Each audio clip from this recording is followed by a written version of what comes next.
नमस्कार. श्री स्वामी समर्थ सर्वांना. आजच्या व्हिडिओमध्ये तुम्हा सगळ्यांचं स्वागत आहे. तर आता उद्या आहे शनी अमावस्या. तर शनिवार असल्यामुळे शनी अमावस्येला आपल्या घरामध्ये पितृदोष असेल, कितीही प्रखर पितृदोष असेल किंवा घरामध्ये लहान मुलांना सतत इडापिडा होते, एखादं लहान मूलबाळ आहे किंवा मोठी मुलं असतील किंवा मुली असतील, त्यांना सतत नजरबाधा होत असेल, घरामध्ये कोणती एखादी व्यक्ती व्यवसाय करते किंवा घरामध्ये एखादी व्यक्ती सतत आजारी असते, त्यामुळे मग त्या व्यक्तीचा आजार पण बरं होत नसेल, तर त्यावेळेस मग अमावस्येच्या दिवशी आपल्याला आपल्या पितरांची सेवा करण्याला जास्त महत्त्व दिले जाते. कारण की अमावस्येच्या दिवशी आपले जे पूर्वज आहेत तर पृथ्वीवरती फिरत असतात.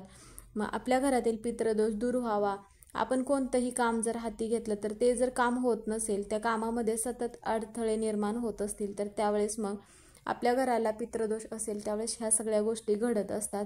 घरामध्ये एखादा मुलगा आहे किंवा मुलगी आहे, त्यांचे विवाह जुळून येत नसतील, तर त्यावेळेस पण आपल्याला आपल्या घरामध्ये पितृदोष असल्यानंतर पण ह्या गोष्टी घडत असतात. बऱ्याच वेळा आपल्याकडून मग आपण देवांची सेवा करत असतो आणि आपले जे पूर्वज आहेत तर त्यांच्याकडे आपल्याला दुर्लक्ष होतं आणि त्यांच्या आपल्याकडून सेवा घडत नाहीत. म्हणून मग आपल्याला अमावस्येच्या दिवशी आपण आपल्या पूर्वजांची जर सेवा केली किंवा पूर्वजांसाठी जर नैवेद्य ठेवला, तर त्यामुळे काय होईल की आपल्या घरातील कितीही 3 पिढ्यांचा पितृदोष असेल तर तो पितृदोष नष्ट होतो. घरातील लहान मुलांना इडापिडा होत असेल, नजरबाधा होत असेल, तर त्या सगळ्या गोष्टी दूर होतात. तर त्यासाठी आपल्याला काय करायचं आहे की दही भाताचा आपल्याला अत्यंत प्रभावी उपाय करायचा आहे. तर तो उपाय कसा करायचा आहे ती माहिती आपण आजच्या व्हिडिओमध्ये घेणार आहोत. व्हिडिओ शेवटपर्यंत बघा, म्हणजे तुम्हाला ही माहिती पूर्णपणे समजेल. आता आपल्या घरामध्ये जर सतत पितृदोष असल्यानंतर ह्या सगळ्या गोष्टी घडत असतील, तर त्यावेळेस आपल्याला काय करायचं आहे, आता पितरांची पूजा आपण जर केली तरच आपल्या घरातील पितृदोष दूर होतो. तर हा उपाय करण्यासाठी त्या अगोदर आपल्याला काय करायचं आहे, सगळ्या घरामध्ये गोमूत्र शिंपडायचं आहे. कारण की काय होतं की घरातील नकारात्मकता निघून जाण्यासाठी, घर पवित्र करण्यासाठी गोमूत्र शिंपडल्यानंतर आपलं घर पवित्र होतं आणि घरातील नकारात्मकता दूर होते. त्यानंतर आपल्या घराचा जो दरवाजा आहे तर त्या दरवाजाला आंब्यांच्या पानांचं तोरण लावायचं आहे. कारण की आंब्यांच्या पानांमध्ये नकारात्मकता शोषून घेण्याचं काम करते आणि माता लक्ष्मीला सगळ्यात जास्त प्रिय आहे. तर हा आपल्याला जो उपाय करायचा आहे दही भाताचा, तर तो उपाय आपल्याला संध्याकाळी करायचा आहे. तर हा उपाय तुम्ही शनिवारच्या दिवशी संध्याकाळी करू शकता. तर त्यासाठी काय करायचं आहे, आपल्याकडे जर शिळा भात असेल तर तो शिळा भात न घेता आपल्याला थोडासाच, जेवढा आपण नैवेद्य म्हणून ठेवणार आहे तेवढाच आपल्याला भात शिजवायचा आहे आणि त्यातला जरी शिल्लक भात ठेवायचा नाही किंवा घरामध्ये इतर व्यक्तींना पण खायला द्यायचा नाही. त्यासाठी तुम्ही वाटीभर भात होईल एवढाच भात शिजवायचा आहे. मग आपल्याला काय करायचं आहे, एक पत्रवाळी घ्यायचं आहे, त्यावरती मग आपल्याला जो आपण भात शिजवून घेतला आहे तर त्या भातावरती आपल्याला थोडंसं दही टाकायचं आहे, थोडंसं हळदी कुंकू टाकायचं आहे. जर तुमच्याकडे पत्रवाळी नसेल तर तुम्ही एखादा पुठ्ठा वगैरे घेऊ शकता. आणि नंतर काय करायचं आहे, तो भात घ्यायचा आहे आणि आपल्या पूर्वजांचं स्मरण करायचं आहे. आता जर तुम्हाला तुमच्या पूर्वजांचं नाव माहिती असेल तर नाव घेऊन स्मरण करायचं आहे. नाव माहिती नसेल तर तुम्ही ओम पितृदेवताय नमः असा मंत्र म्हणू शकता. आणि जिथे कुठे तुमच्या आंघोळीचं बाथरूम आहे तर त्या आंघोळीच्या बाथरूममध्ये जिथे पाणी जाते तर तिथे आपल्याला हा जो भात आहे तर तिथे आपल्याला हा भात ठेवायचा आहे.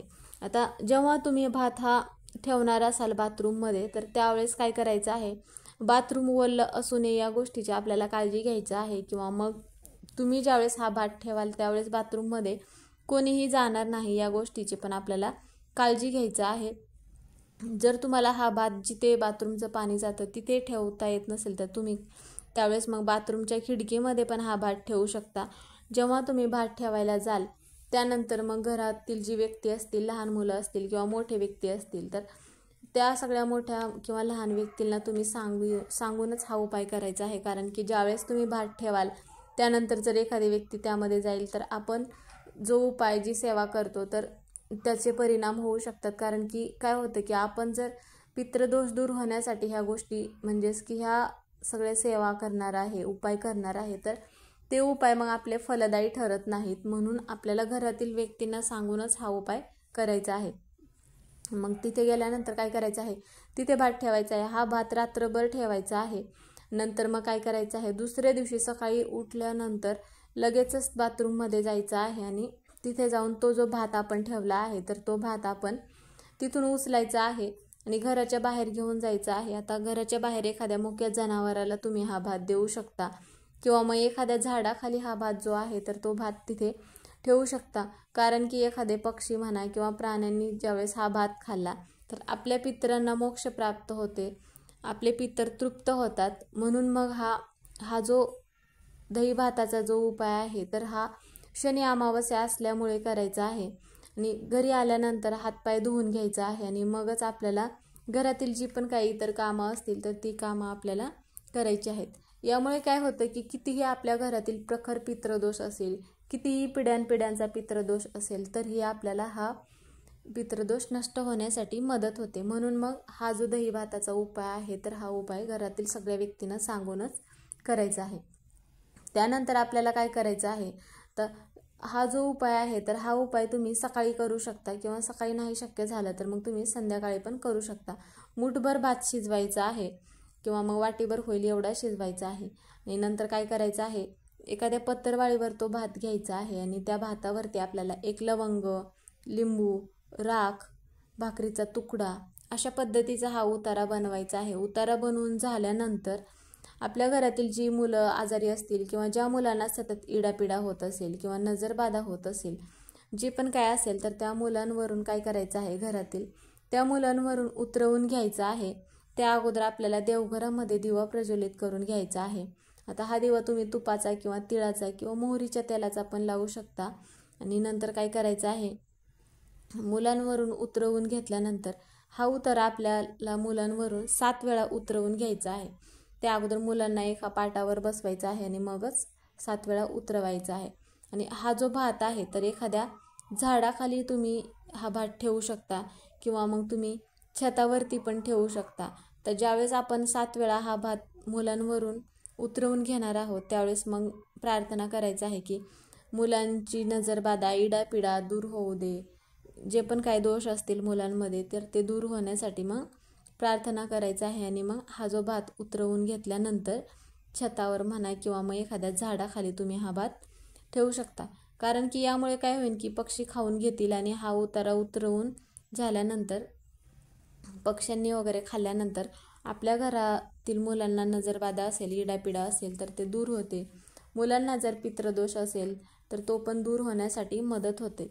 म्हणून मग हा आजच्या दिवशी आवर्जून उपाय करायचा आहे. ज्यामुळे काय होईल की मुलांची इडापिडा असेल, नजरबाधा तर दूर होतच असते, पण अमावस्येच्या दिवशी आपण जर आपल्या पूर्वजांची सेवा केली, असं जर उतारा बनवला किंवा असा जरी नैवेद्य ठेवला तर पूर्वज आपल्यावरती तृप्त होतात आणि चांगला आशीर्वाद देतात. त्याचप्रमाणे आजच्या दिवशी आपल्याला काय करायचं आहे, आता घरामध्ये जर सतत पैशाच्या अडचणी निर्माण होत असतील तर घराला लागलेल्या दोषामुळं पण ह्या गोष्टी घडत असतात. तर त्यासाठी एक तांब्या भरून जल घ्यायचा आहे. त्यामध्ये आपल्याला 5 पांढऱ्या रंगाचे फुलं टाकायचे आहेत आणि दक्षिण दिशेला हे जे जल आहे तर जल अर्पण करायचं आहे. यामुळे काय होतं की घराला लागलेले दोष दूर होतात. म्हणून मग कारण की दक्षिण दिशेला पूर्वजांचा म्हणा किंवा पितरांचा वास असतो, म्हणून दक्षिण दिशेला जल अर्पण करायचं आहे. तर मग आजच्या दिवशी शनी अमावस्येनिमित्त हा दही भाताचा अत्यंत प्रभावी उपाय आवर्जून करायचा आहे. तर आजचा व्हिडिओ इथेच संपला. व्हिडिओ आवडला तर लाईक करा, चॅनलवर नवीन असाल तर सबस्क्राईब करा, कमेंटमध्ये ओम पितृदेवताय नमः लिहायला विसरू नका. व्हिडिओ पूर्ण बघितल्याबद्दल धन्यवाद.